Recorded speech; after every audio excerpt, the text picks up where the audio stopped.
I wish that all of you were as I am, which is celibate, because Paul couldn't get any. There are many who question the validity of the Bible and their beliefs.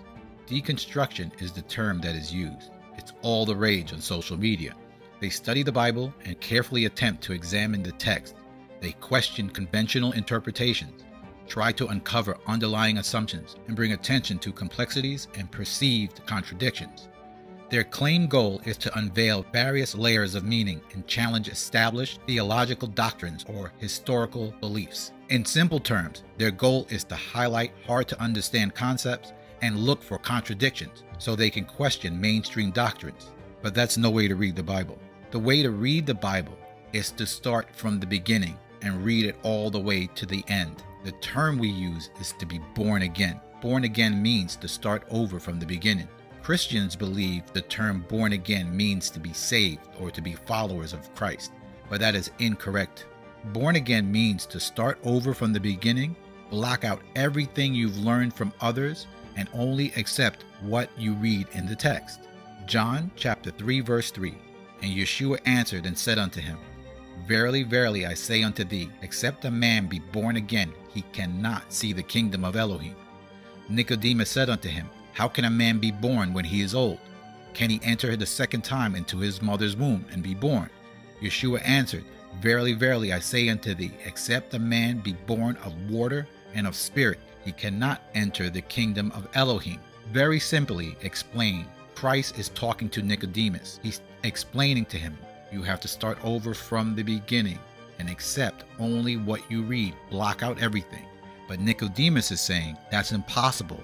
How can a man go back to the time when from the time he was a baby, block out everything and read the text plainly? Christ very simply explains to him, only with the Most High's help. He says it more complicated, but that's what he's saying. Yes, it's very difficult to be born again, but not with the Most High's help. So how does the Most High help? Or why would he help anybody understand the scriptures? Jeremiah chapter 33 verse 1.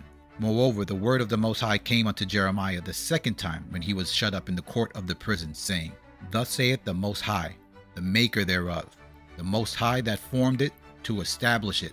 The Most High is his name. Call unto me, and I will answer thee, and I will show thee great and mighty things which thou knowest not. If someone wants to understand the scriptures, why would the Most High not teach you all the things that you need to know? It's just that simple. The Most High is telling Jeremiah, pray to me and ask me, and I will tell you great and mighty things that you do not know. He will explain the scriptures to you. That's what Christ is talking about when he says, a man must be born of water and of the Spirit. So I'm going to play a video from a woman and her channel. I touched on her last week, and I wanted to make this video earlier, but time constrictions would not allow me to do that. I wish I had more time to make videos like this, but at this point, I do not have the time that I would like. I pray to the Most High that I will eventually get more time to make more of these videos. Now in Mark 10, 6 through 9, Jesus says, But at the beginning of creation, God made them male and female. For this reason, a man will leave his father and mother and be united to his wife, and the two will become one flesh. So they are no longer two, but one flesh. Therefore, what God has joined together, let no one separate. It says, at the beginning of creation, God made them male and female, and for this reason, a man will leave his father and be united to his wife. So Jesus is insisting that there is this kind of sacred, divine expectation that people will get married and they will become one flesh and they will honor God through that, because that is the reason the two genders were created. According to Jesus, that's what Jesus is saying.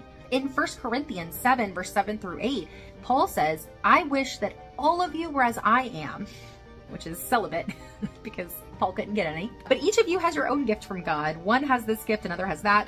Now to the unmarried and to the widows I say, it is good for them to stay unmarried as I do. So Paul is insisting that people should be celibate. They should not get married. He is not perpetuating this idea that there's this kind of sacred expectation from God that you are supposed to come together as one and be married. I do think it's so interesting that Paul has decided to stay unmarried, and he thinks that that is just the path that everyone should take, since he has too. You know, if I can't do it, you can't either. So in her video, she attempts to sarcastically point out contradictions between Paul and Christ about marriage. She's basically a deceiver, but she's going under the term of becoming a deconstructionist, or she's deconstructing from Christianity. which I do not have a problem with, right? Most of the concepts that Christians teach are wrong, as well as most Hebrews. In her video, she attempts to point out these contradictions. She brings up Matthew chapter 19, verse 4. So let's read it. Matthew chapter 19, verse 4. And he answered and said unto them, Have you not read that he which made them from the beginning made them male and female? And he said, For this cause shall a man leave father and mother, and shall cleave to his wife, and the two shall be one flesh. Wherefore they are no more two, but one flesh. What therefore Elohim hath joined together, let no man put asunder. In these verses in Matthew chapter 19, verses 4 and 6, Yeshua is speaking about marriage. He's referring to the creation story from the beginning of the Bible, where Elohim made humans, male and female. He's quoting Genesis to explain when people get married, they leave their parents and they become extremely close. So close that they are like one person instead of two. Yeshua is teaching that marriage is important. It's meant to be a strong bond between two people, and it should be respected and not ever broken. This gives a better understanding on the term the Trinity. One doesn't mean one. It just means one mind, one idea, one thought. If two people are on the same page, they are one. It doesn't mean one being or one entity. So the idea of a Trinity is that concept is not in the Bible. He's quoting Genesis chapter 2, verse 21. So let's read it. Genesis 2, verse 21. And the Most High caused a deep sleep to fall on Adam, and he slept. And he took one of his ribs, and he closed up the flesh instead thereof. And the rib which the Most High had taken from man made he a woman, and brought her unto the man. And Adam said, This is the bone of my bones, flesh of my flesh. She shall be called woman, because she was taken out of man. Therefore shall a man leave his father and mother, and shall cleave unto his wife, and they shall be one flesh. So this is what Christ is quoting. And what she's saying is that it contradicts what Paul is saying, which is 1 Corinthians 7, verse 7. For I would that all men were even as myself, but every man hath his proper gift of Elohim, one after this manner, and another after that.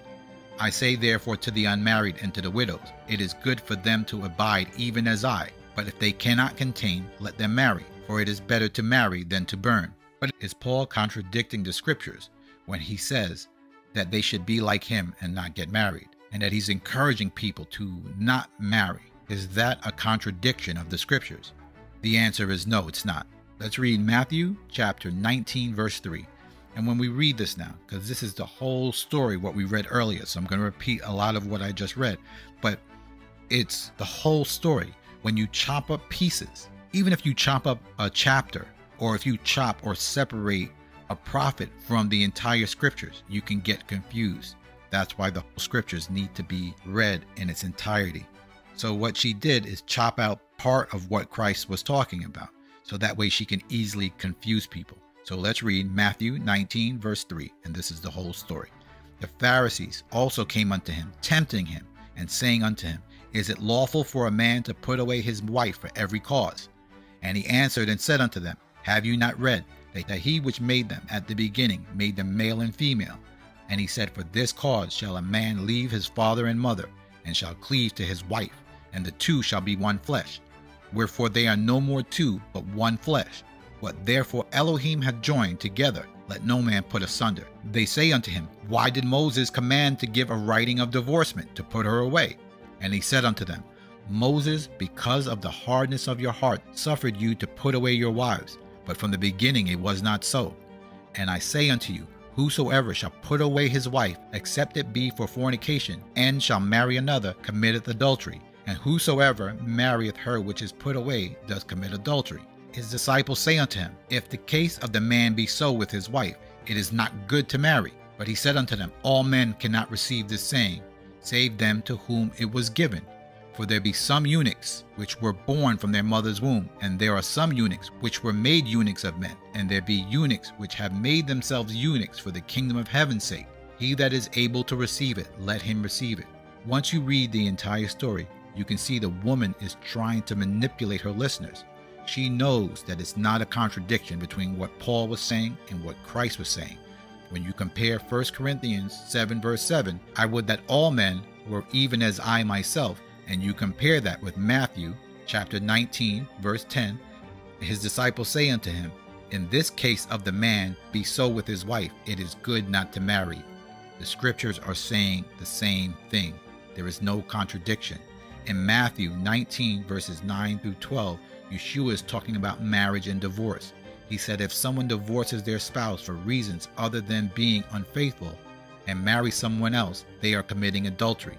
The disciples then comment that it is better not to marry. In this case, Yeshua responds by saying not everyone can accept this teaching, meaning it's not saying that everyone should not marry. The way society is at this point, the way things are now, it is better or good for some people not to marry. Because of adultery, the fact that so many people are getting divorced and switching around and moving from marriage to marriage, why would you want to sin against the Most High? This is what Yeshua understands. This is what Paul understands. It doesn't mean that no one should get married. Yeshua is highlighting that living a simple life can be valid for those who feel that they are called to do it. It is not for everyone.